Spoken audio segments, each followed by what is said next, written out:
supercharged when you do better than expected at the rate at which you're doing it. So not only is the system tracking what it wants and how it's getting there, it's also tracking how well or poorly it's doing at getting there. And it's tuning itself relative to those expectations. Right.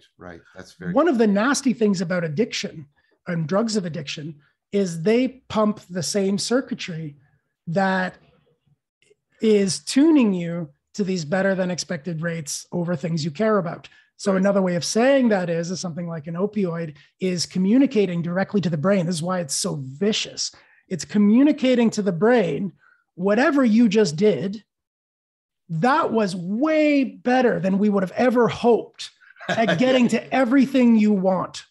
Everything you want, all the things that you need to be in, you just made a huge light year jump to it.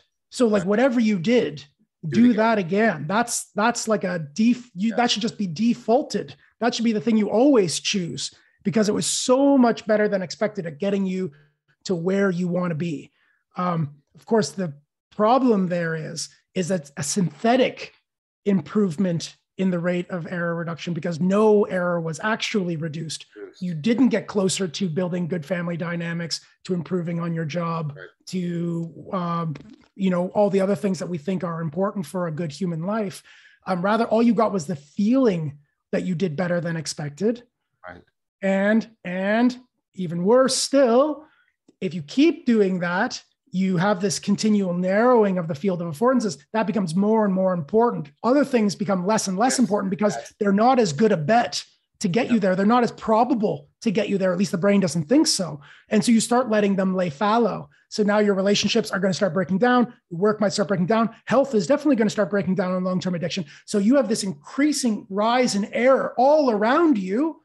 So of course that rise in error tells the system, well, you better do something quick. Reduce that gap. And the thing that we know best that does that is the drug seeking and taking behavior. So you do it again. And meanwhile, error goes on the rise at the peripheries. Locally, it feels like you've got a good grip, but in fact, it's a fake grip.